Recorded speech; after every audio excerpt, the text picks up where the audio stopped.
Fala pessoal, tudo bem? Bom, gente, hoje nós vamos falar sobre um assunto que dá bastante polêmica aí a respeito do emprego dos pronomes eu e mim, né?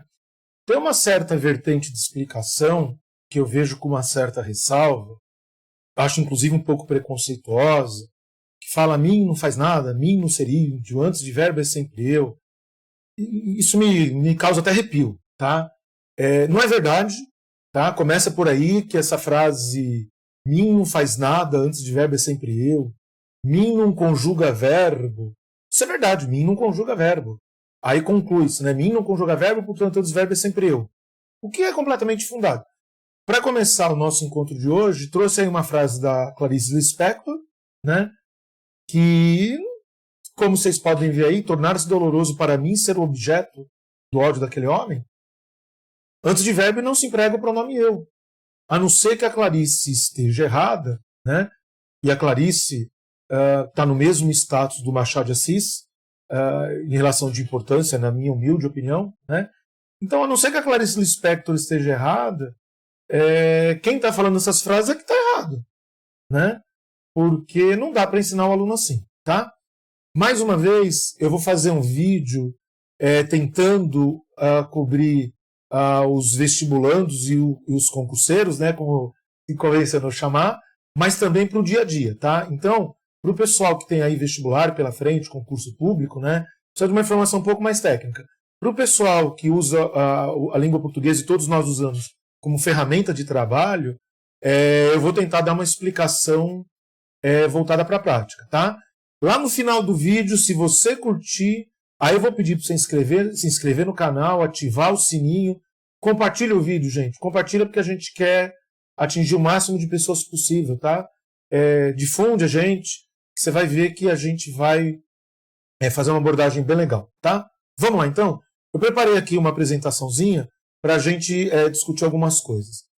Vocês estão vendo que eu estou aí colocando duas frases com um espacinho branco ali para a gente preencher, né? Nos dois espaços vai ser colocado o pronome antes do verbo, tá? E sem grandes delongas, a gente tem que ali na primeira frase, aquele espaço vai funcionar como sujeito do verbo chegar. Então agora eu vou dar uma abordagem para quem vai prestar concurso público, vestibular, tá? Então sujeito é uma coisa bem tranquila, né? O pronome ali vai desempenhar a função do sujeito, tá? A frase de baixo é um pouquinho mais complicada, mas também dá para passar pela explicação, tá? Você que está querendo, que está vendo o vídeo para ver o português para o cotidiano, tá? Essa parte depois eu te dou como é que fica no cotidiano sem tanta regra, tá? Bom, enfim, esse trecho chegar no horário funciona como sujeito do verbo tá? Na verdade, para você que está prestando vestibular, isso aí é a tal da oração subordinada substantiva, e por ser substantiva, ela é permutável pelo pronome isto, né? Dá para trocar por isto, ó. Isto é difícil, tá? No caso, ela funciona como sujeito, por isso ela se chama subjetiva, e está também na forma reduzida de infinitivo. Esse normão, né? Oração subordinada substantiva, subjetiva, reduzida de infinitivo, às vezes traz um medo para o aluno que não deve trazer, gente.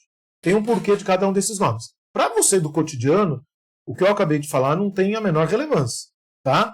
No final, eu te falo como é que a gente resolve isso para o cotidiano, tá? E também serve para aquelas questões de vestibular que pedem certo ou errado, né? Porque elas não vão pedir grande fundamentação teórica, tá? Mas se a questão exigir uma certa explicação do aluno, não vai ter jeito, tá? Bom, então voltando ali, recuperar o raciocínio, porque senão a digressão fica muito grande. Chegar no horário funciona como sujeito do Bom, se chegar no horário funciona como sujeito do o que eu vou concluir? Que aquele espacinho ali não vai ser sujeito do verbo chegar, né? Então, aquele espacinho está indicando que o pronome que vai entrar ali está relacionado à palavra difícil. E acho que você lembra, sujeito é sempre e somente relacionado a verbo, tá bom? Bom, o que a gente tem então? Que o pronome eu ali na primeira frase deve ser empregado, e na frase de baixo, um para mim. É difícil para mim chegar no horário. Tem aluno que me fala que essa frase dói no ouvido. Putz, professor, é difícil para mim chegar? Pessoal, ó, sobrou para mim te contar a verdade. E esse papo de que antes de verbo é sempre eu, tá errado. Você prestou atenção na frase? Ó, sobrou para mim te contar a verdade. Dói no ouvido das pessoas que têm aquela frase estigmatizada, né? Eu acho preconceituosa demais, porque tende a desvalorizar quem eventualmente fala ele pediu para mim chegar no horário. A pessoa que fala a frase ele pediu para mim chegar no horário é só uma frase inadequada ao padrão culto. A pessoa não é avaliada pela frase dela. Né? A gente não pode ter esse preconceito. É um preconceito linguístico. Legal? Então vamos voltar. Bom, se não é com esse papo de mim, antes de verbo, tal, essa coisa toda, que explicação que eu vou te dar ainda para você que está pensando em concurso e vestibular? Você vai empregar o pronome eu na frase quando ele tiver a função sintática do sujeito. Eu vou falar algo que vai ser questionado na sequência. Tá? O que a gente aprendeu também? Que sujeito é uma função sintática e que o verbo da frase concorda com o sujeito. Então, como eu está no singular, esse verbo chegar está assumindo a forma do singular. A gente tem que falar que ele está assumindo a forma porque, na verdade, ele está no infinitivo, impessoal. Tá? Então, ele está assumindo a forma do singular. Beleza, gente? E o mim? Quando é que você emprega? Como não sujeito. Então, pessoal, num primeiro momento, uma forma efetiva de pensar nisso é sujeito não sujeito. Sujeito não sujeito. É óbvio que no cotidiano, na hora que a gente está conversando, a gente não fica com essa sujeito não sujeito. Né? Agora, para você que vai prestar vestibular e concurso, você precisa pensar nisso. Tá? Agora, sabe por que eu falei que o verbo concorda com o sujeito? Porque eu quero que você pense nessas frases. Você viu que eu reproduzi as mesmas frases, então o espacinho de cima vai ser sujeito do verbo chegar, tá? Lá embaixo, chegar no horário aqui é o sujeito, portanto o espacinho é não sujeito. Legal? Só que agora, pessoal, não quero pensar no singular. Eu quero pensar no plural. Eu quero pensar com nós. E a surpresa não vem na frase de cima, vem na frase de baixo. Eu sei que seu olho vai para lá, não vai ainda. Olha lá, ele pediu para nós chegarmos. Você flexionou o verbo. Agora, olha a frase de baixo. É difícil para nós chegar no horário. Veja, se a frase é difícil para mim chegar no horário já dói no ouvido, imagina essa. É difícil para nós chegar no horário. O professor, então é difícil para nós chegarmos, está inadequado? Espera um pouquinho que eu vou te explicar. Você vai ver a explicação que tem. Agora eu vou começar a fazer uma explicação, gente, voltada para o dia a dia, tá? Para a gente ter uma forma prática, para na hora da comunicação a gente conseguir enunciar essas frases sem ficar pensando de sujeito e não sujeito. Quer ver? Vê se você concorda com isso aqui. Ó. Se eu pegar a frase é difícil para mim chegar no horário, eu consigo reescrever essa frase da seguinte forma. Ó, chegar no horário é difícil para mim. Você concorda que se o espacinho tivesse lá no final, você não colocaria eu? Chegar no horário é difícil para eu? É uma frase que a gente não ouve com frequência. Agora, como teve uma mudança na ordem da frase, eu não quero entrar no conceito de ordem direta e ordem inversa, porque demandaria uma outra aula, mas é difícil para mim chegar no horário, tá? A primeira frase, essa que está em ordem direta, tá? Chegar no horário é difícil para mim, está na ordem inversa, tá bom? Mas isso é papo para outro vídeo, tá? Bom, pessoal, então, veja lá, chegar no horário é difícil para mim. Em vez de ficar com o esquema prático de antes de verbo é sempre eu, o que você está errado, e eu vou repetir, gente. Guardar a frase que mim não conjuga verbo, ela é verdadeira. Mim não conjuga verbo porque mim não é sujeito, como eu te informei. Mas e daí? O que você faz com essa informação? No final das contas, você vai ter que descobrir se é sujeito ou não sujeito. Pode perceber que essas dicas práticas fogem um pouquinho da análise sintática, tá? Eu queria te dar uma forma prática que foge da análise sintática, mas que não tem furo, tá? Então, o que eu queria que você pensasse? Se você for montar uma frase e o pronome que você for colocar estiver antes do verbo, tenta mexer na ordem da frase. O mim, ele sempre pode ocupar a última posição na frase. O eu não. O eu tem que estar seguido de verbo, obrigatoriamente. O mim, gente, pode ou não estar seguido de verbo. Então, a dica prática que eu te dou é, a frase dá para inverter? Aquela palavrinha que eu estou colocando ali pode ocupar o espaço? o último espaço da frase? Pode. Então é mim. Não importa se está antes do verbo ou não. Boa dica. Ó, é impossível, veja essa frase, ó. É impossível para mim acreditar em você, professor. É impossível para mim acreditar. Acreditar em você é impossível para mim, professor. Tá vendo que ele ficou como a última palavrinha da frase? Esse professor é um vocativo, né? Ele está isolado aí. Ele pode ser colocado lá no início, né? Professor, é impossível para mim acreditar em você. Professor, acreditar em você é impossível para mim. Beleza? Gostou do recurso prático? Tá? Mas a discussão não está finalizada, gente.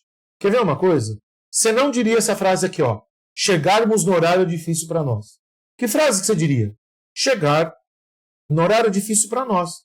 Mesma coisa, ó, mexi na ordem, chegar no horário difícil para nós. Agora, pessoal, por que as pessoas acham estranha a frase é difícil para nós chegar no horário? Porque aí, outra vez, é uma técnica, tá? Uma explicação técnica. O pronome nós, ele está ocupando a posição habitual do sujeito, que é imediatamente à esquerda do verbo. Só que a frase em português, ela tem ordem livre, quase sempre ordem livre, tá? Em alguns casos ela tem ordem fixa. Legal? Então, pessoal, é isso que leva o falante a estranhar, né? É como se a pessoa estivesse falando nós chegou, que aí está inadequado. Professor, então a frase é difícil para nós chegarmos no horário, está sempre errada? Ó, gente, vou te falar assim, ó, no padrão culto escrito do idioma, é difícil para nós chegarmos, tá? É uma frase que tem uma transgressão linguística. A única forma de a gente conseguir considerar essa frase correta é havendo ali, existindo ali, uma figura de linguagem chamada silepse, concordância ideológica, tá? Que pode, obviamente, ser empregada, tá? Mas é uma figura de linguagem que não é característica, embora possa estar presente, né? Ela não é característica do texto formal, tá? Ela é mais típica de texto, perdão, não é formal. Ela não é característica de texto dissertativo, tá? Me equivoquei, tá bom? Ela é característica de texto que a gente chama de figurativo, tá? Mas é uma construção que dá um pouquinho de trabalho, tá? Para a gente continuar e para você fixar bem. Então, eu é sujeito. Mim é não sujeito. Quer ver onde a gente consegue aplicar isso? Todos vocês devem ter aprendido que o verbo haver, quando ele está significando existir, não existe sujeito na frase. É uma oração sem sujeito, ou chamado de sujeito inexistente. Portanto, essa frase não houve nada entre eu e você é uma variante popular. Pessoal, variante popular significa que é uma frase que em situação de formalidade, que uma frase em situação de correção gramatical deve ser evitada, tá? A gente não lida mais com o conceito de certo e errado, é muito ultrapassado. Então, qual é a variante culta nisso? Qual é a variante adequada ao padrão gramatical? Nada houve entre mim e você. Também é um pouco estranha, né? De ouvido, mas é o adequado. Em algumas regiões do país, ainda tem sido usado o pronome tu, né? Nada houve entre eu e tu. Também é a mesma coisa. O verbo haver está no sentido de existir, oração sem sujeito, portanto a frase é uma variante popular. E qual é a variante culta dessa frase? Nada houve entre mim e ti. Pessoal, nada houve entre mim e ti é uma frase bastante artificial, né? A gente falaria algo mais ou menos assim, não houve nada entre eu e você. Ó, não houve nada. Também está inadequado, tá? A posição aí não importa. O que importa é o fato de o verbo haver, tá? Não houve nada entre mim e você. Não houve nada entre mim e ti. Ô professor, e se eu trocasse esse verbo haver aí pelo verbo existir? Mesma coisa, gente. Não existiu nada entre mim e você. Não existiu nada entre mim e ti. Beleza? Gostou do vídeo? Então aquele pedido que eu te fiz, tá? Acompanhe as mídias sociais do Vetor, se inscreve. A gente vai publicar alguns vídeos, divulgar alguns vídeos de conteúdo exclusivo para quem seguir a gente no Instagram, tá? Então, você quer acompanhar alguns conteúdos exclusivos? Se inscreve no Insta, nosso site tem um monte de informação, tá aí o Facebook, legal? Não esquece de ativar o sininho, não esquece de se inscrever, legal? E divulga a gente. Divulga a gente para a gente fazer uma língua portuguesa chegar a todo mundo do Brasil que quiser aprender um pouquinho de língua de uma forma um pouco diferente. Legal? Obrigado, gente. Até a próxima.